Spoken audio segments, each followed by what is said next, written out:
Okay, perfect. We're here. I'm going to talk about shoulder manual treatment. So when I put out the request for what do you guys want to know in terms of shoulders, a lot of you guys said instead of evaluations, you said treatments, right?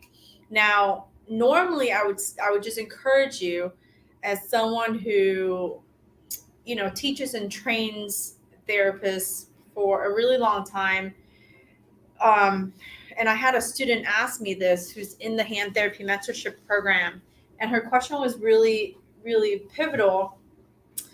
And I know everyone's in like this mad dash, this mad rush to like learn as fast as you can. And to a certain extent that is possible depending on what you're willing to do and able to do, right?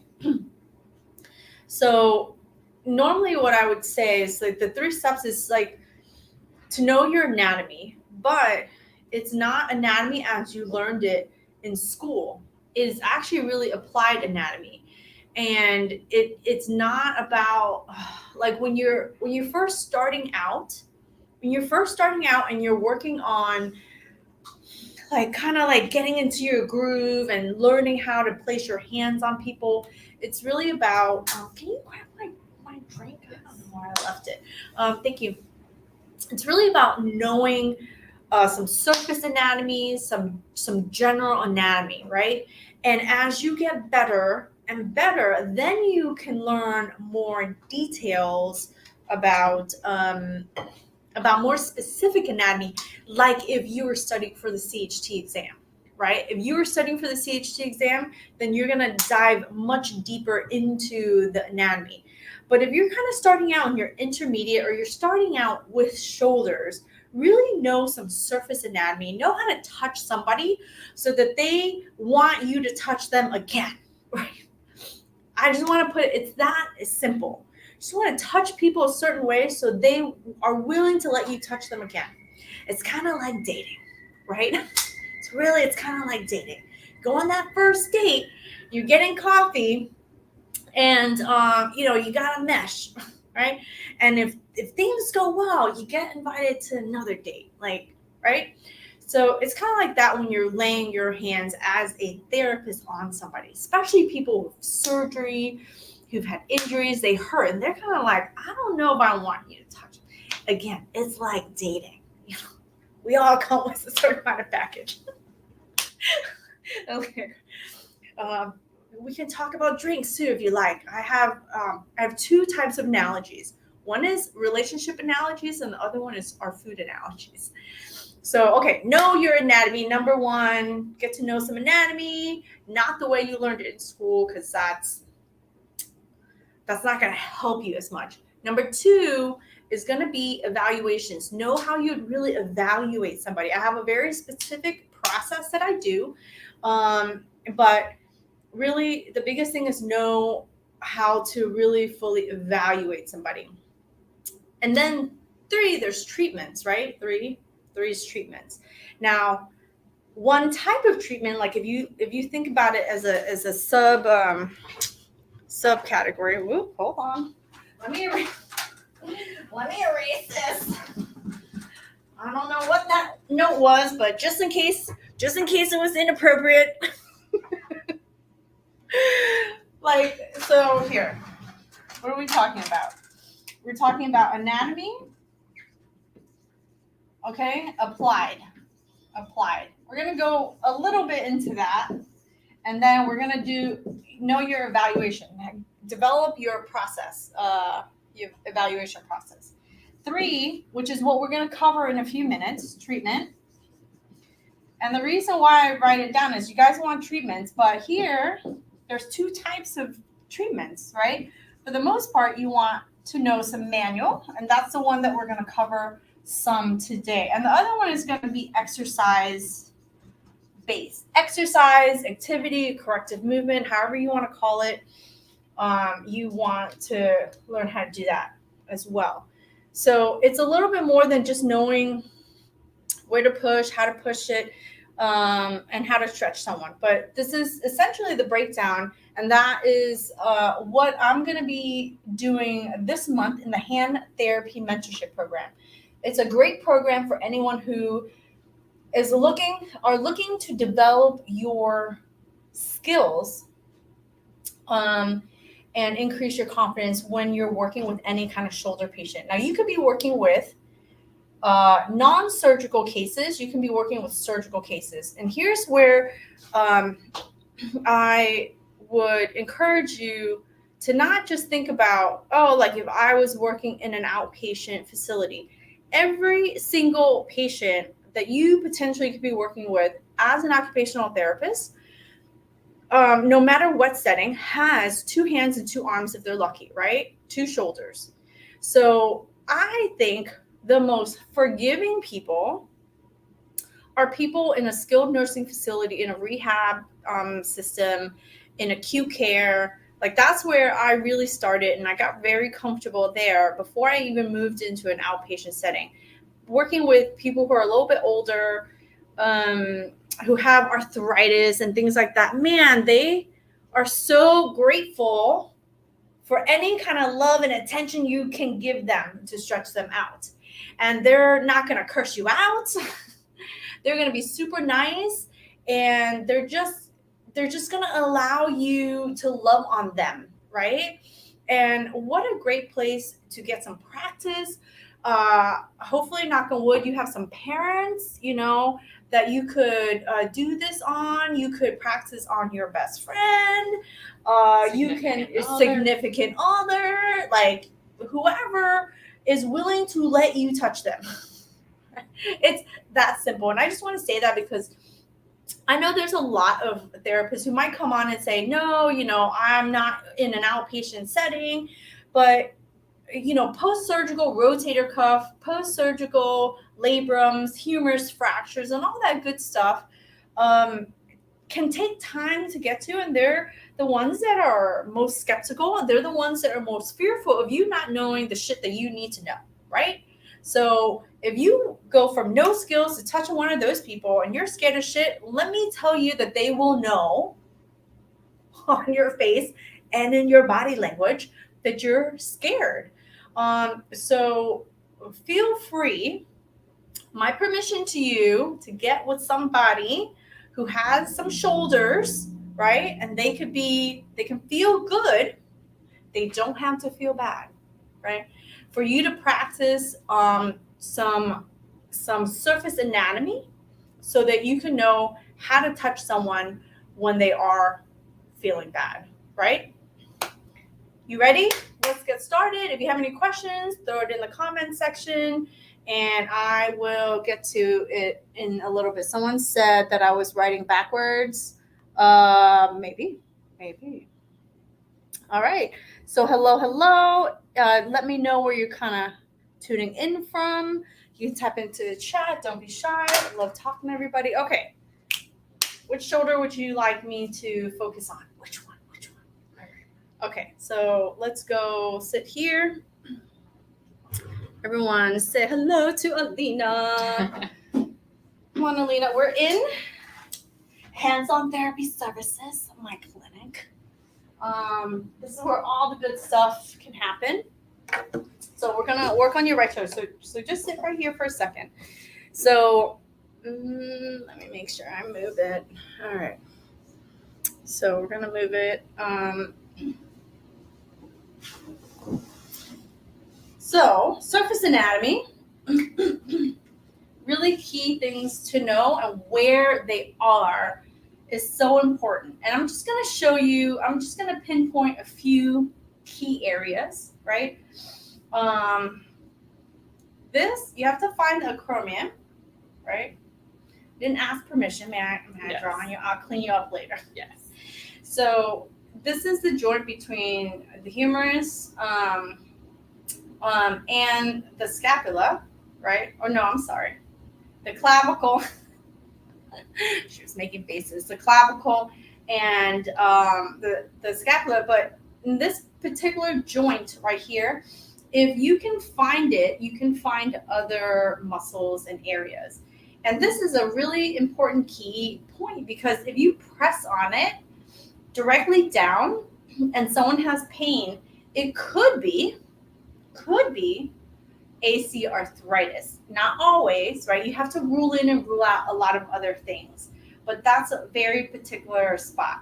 And then you want to know that here are your pec muscles, and underneath it, in a very deep underneath the pec muscle way that sits along your ribs, is your pec minor. And your pec minor, so if this is the AC joint, if this is acromion, right below that is going to be your core process of the scapula. And your pec minor is going to attach there, and like it's going to want to pull your scapula forward. But you need other muscles to pull your scapula backwards, right? So that when this bone moves up, it can clear. So knowing those two muscles are really, really key. And if you know that they start in your sternum and they go from here towards your shoulder, the fibers are in this diagonal. So one way that you could manually work with somebody, and you would do this in supine, you can do this in sitting with somebody if they couldn't go into supine.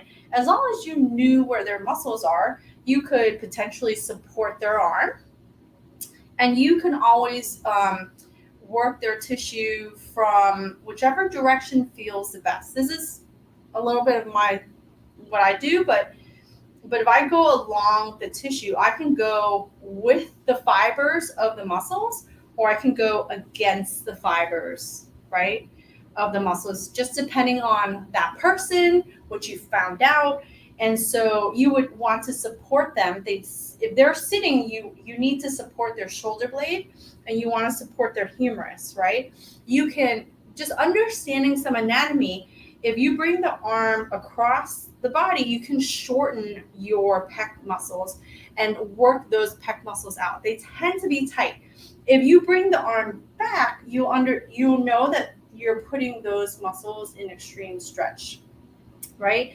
If you have them in abduction externally rotated, you'd have them even in a more stretched out position. And this might be for someone who's a little bit more advanced. So again, your evaluation process is very key to knowing how you would manually treat somebody, right? And then you have to know your anatomy and your surface anatomy to know how, like, where to apply the manual treatments that you're giving. So if you're just trying to I always say muscles get long and muscles get short, right? So if you're trying to work the tissue so it gets long, it gets short, and like loosen up how quote unquote tight it is, that is one way to do it. That's going to be your pec muscles. Now, a very key important aspect of the shoulder are your deltoids, right? So your deltoids, when your arm is sitting down here, and this is why I talk about applied anatomy so much more than I talk about like book smart anatomy, like the way you learned it in school, right? The way you learned it in school no longer helps you because you're not freaking in school anymore, right? So we are not like trying to know on the posterior lateral of the bone where it, originates and inserts. You have to know to a certain extent from where they are. So when I'm talking to people who are starting out in therapy, I need you to know that your deltoid essentially starts up here and ends, come all the way down. You usually can find someone's nodule, and it's about halfway, just a smidge more down the length of the arm, right? And usually if you have somebody who has shoulder pain, you can slide your thumb down their arm up and feel that insertion spot. And when you touch it, they're going to be like, because it feels like it's right there in the back of their jaw, because that's how sore it is, right? Now, from a functional standpoint, you need to know that you have your anterior, your middle, and then your posterior, right? your anterior, your middle, and your posterior. And it inserts all in the same spot. If you look at your anatomy, if you look at your muscle, your deltoid is very long when it is by your arm. And one of the best ways to shorten it is to lift up your arm, right? Did I shave? Sorry. The things that we girls worry about, right? God forbid we're looking at the arm, is it moving right? No. Do I have hair under my armpit? It's all right. So we can see that it's shortened in this position, but if it's shortened in this position, if you feel the muscle, you can feel that it's firm, right? It's hard. And then people who are tight, you'll feel it really, really rock solid. You always want to compare it to the other side. You can do it like literally with my palms. I wrap my fingers around and I just feel forward and squeeze forward. And I just feel for the difference. Does it hurt? Does it feel sore? Does it feel firmer than the other side? You're just looking, right? Now, you can work with somebody in sitting. So I'm just going to show you an example of someone who's in sitting and you wanted to work their deltoid. You can essentially have them sit on the side of your table, right? Let's pretend, relax, that she's on the side of the table. I've got her arm propped up, and I'm talking this like you have somebody who can't lay down, you don't have a mat, whatever. You have to really be able to critically think through the position of the muscles. Now, if I have her arm like this, I have her deltoid shortened, but if she's relaxed, when I touch it, it's going to feel really soft, or as soft as it can be because it's a little tight, right? And this is literally just muscle bending. You pick up the muscle and you just bend it. And you can go as soft and as medium and as hard based on your person, right? So part of what we do is we have to ask questions, and asking key questions will help you determine the amount of pressure that you should be putting.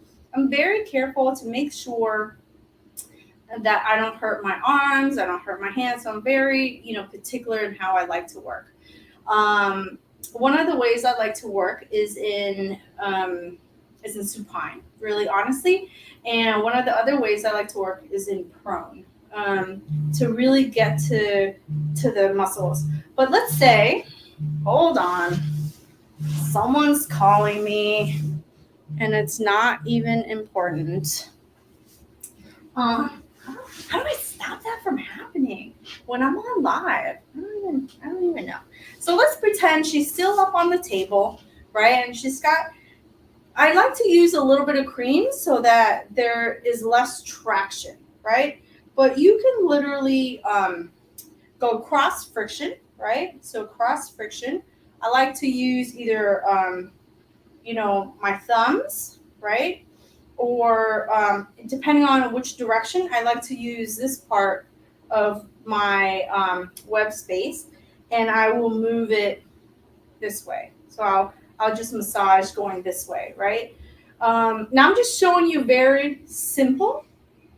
You can pair it up with some range of motion stretch with working the muscle. I'm just showing you in this simple way, like how you could work the muscle if you knew how to shorten your deltoid. You can also work with it knowing how to lengthen your deltoid, especially your anterior deltoid and your posterior deltoid, right? So you can work at it this way. Let's see.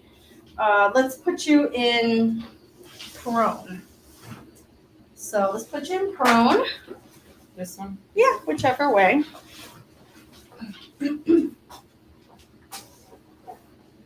Let me see. Now go all the way into the middle of the mat. Let's see. Boom. All right. Can you see me? Can you hear me? Can you see me? All right. So this is going to be a little bit more your advanced person who can actually come into this position And that's going to be someone who can have at least 120 degrees of forward flexion, maybe sometimes like 100. But what they do need to have is external rotation to get into this position. So I showed you a very basic position, and sorry, but I'm jumping into a very advanced position, right? But this is one of the best ways. Turn your head this way. One of the best ways to get this deltoid position. And look, now you can still do that muscle bending, right? So I'm just literally picking up the whole muscle and I'm just bending it, just releasing the tension. I like to use a little bit of cream. And I can go up that tissue, right? I can really work out the tension, and I could be very specific to, let me see if you can see me.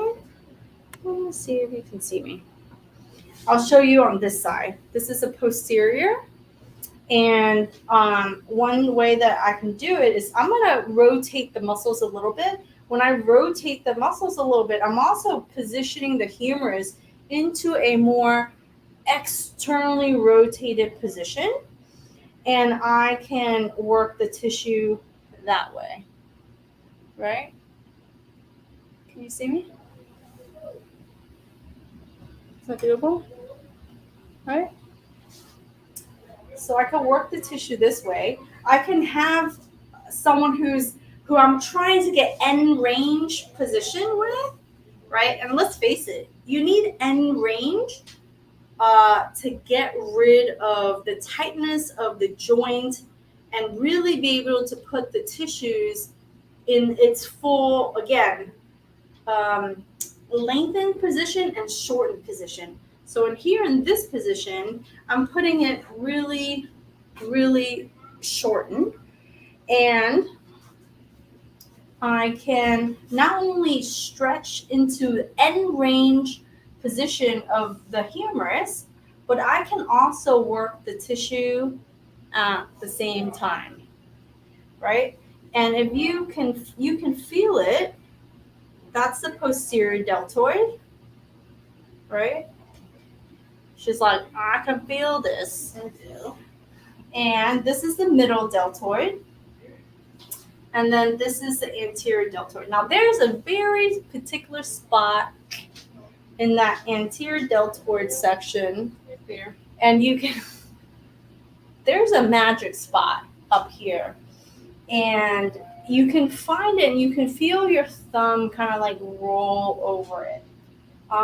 You don't have to be aggressive, but you have to know how to find the tissues, how to find where somebody normally potentially would have pain. There are patterns of pain, just like in the hands, there's patterns of pain in the shoulder.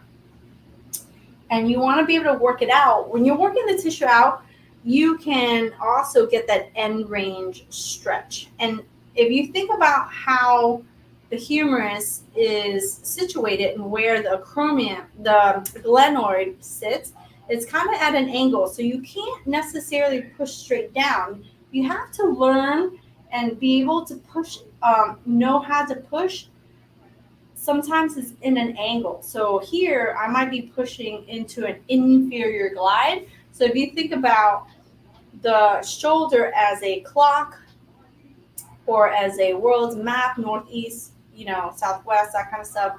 Here it's like 12 o'clock, 6 o'clock, 9 o'clock, and 3 o'clock, like a clock method. Then you can have an idea of how and what angle to really give some push, even as you're working some tissue. Here, the scapula, you can see the position of the scapula as well. And one very particular spot is where your infraspinatus is. And you can find the spine of the scapula, and right below the spine of the scapula is the infraspinatus. Does that hurt? No. Oh, okay, good. So you just have all deltoid stuff. Yes. All right. So deltoid is the workhorse of an arm. And if somebody has deltoid pain, usually means that their deltoid's overworking, because a lot of times their periscapular muscles are weak, right? Sounds like somebody I know. I'm not gonna name no names, but I know somebody. And majority of your people are gonna have that. And part of your manual treatment, you can come up. Part of your manual treatment and part of the skills in which you're learning to apply is to know, based off of the evaluation, based off of what you found, right? Do they have motion? Are their ligaments secure? Do they have a ligament issue? Is it a rotator cuff? Is there an imbalance somewhere, right? That might be for your non-surgical people who are coming in. They're like, I feel pain here, but maybe their problems are really to the back. I feel pain back here. Maybe their problems or issues are more to the front. And how you find out and rule out like neck issues is really, really key. Actually, I was working with someone today who has neck shoulder issues, and she had been waiting years, and it was really getting down to her hands. She was getting real numb and stuff like that. And we were able to work on not just her shoulder, but her spine, her thoracic spine, and really identify and isolate it down to her neck issues. But there's a key shoulder component that we need to work on.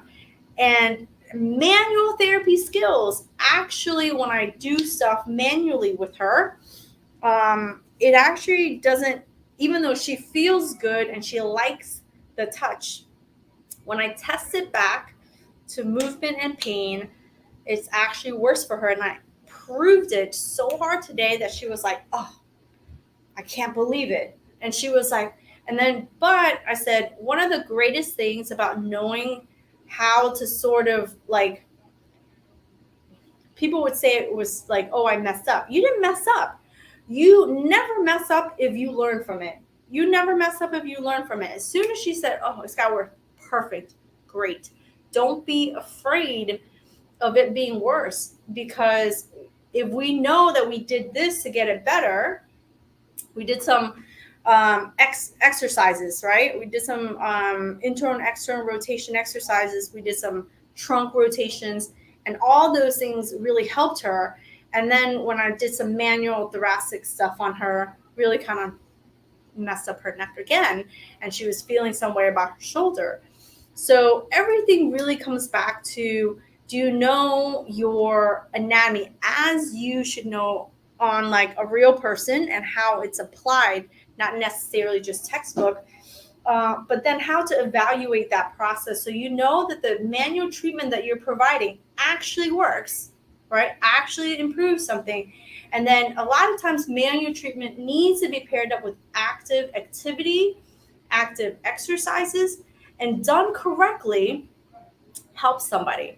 One of the biggest mistakes that I often see is internal and external rotations not being done correctly.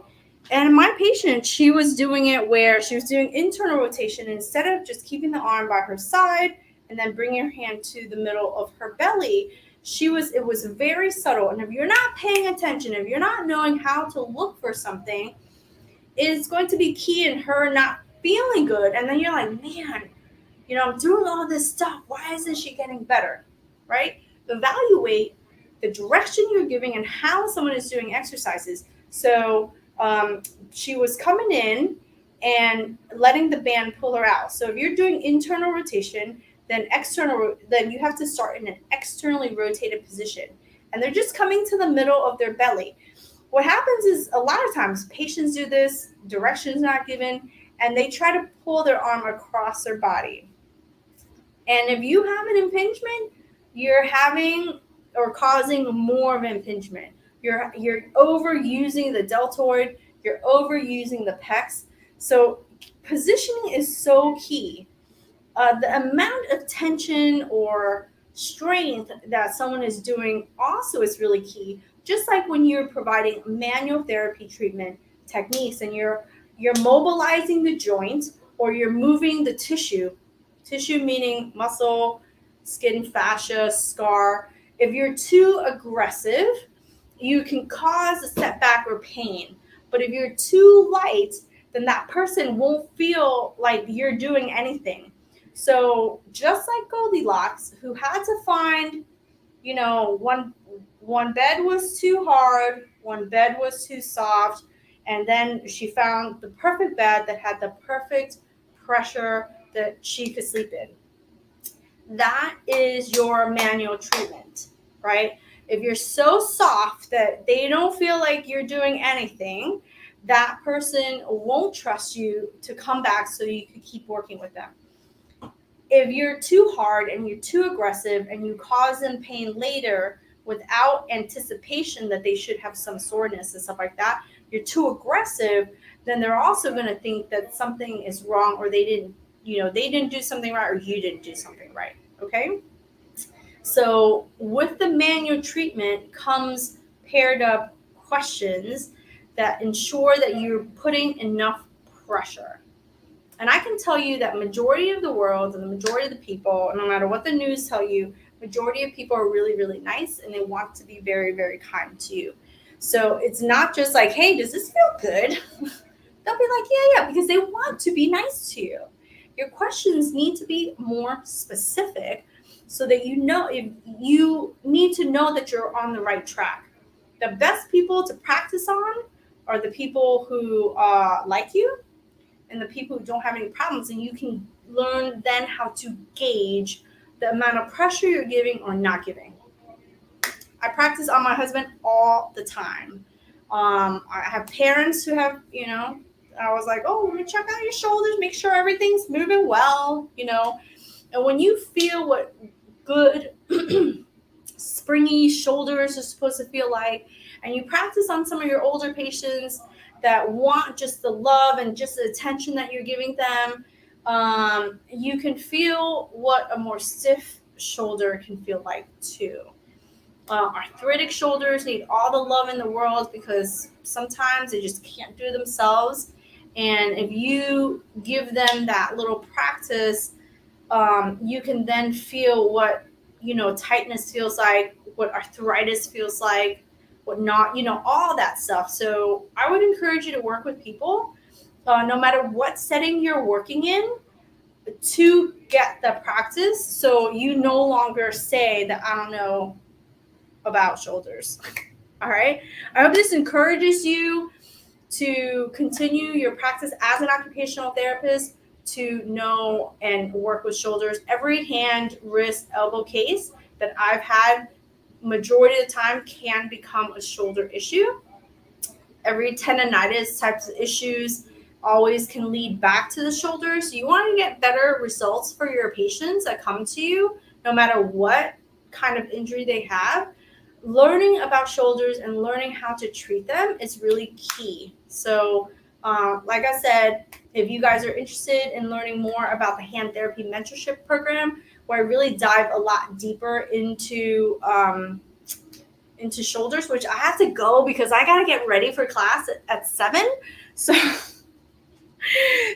I gotta, finish up my lecture and get everything ready. But if you're interested, even if you're missing this call tonight, you can still get the replay, and then you get the exclusive videos, and then we go live again. We go live the first and the third Thursday of the month. And in between, you get exclusive videos that really just help to continue to build up your skills and your knowledge, and really how to apply your knowledge so that you can help any patients that come your way. All right, guys, thank you so much for watching. And, if you have any questions, just send me a message. All right. Good night. Thank you for joining me, and I'll talk to you soon. Bye.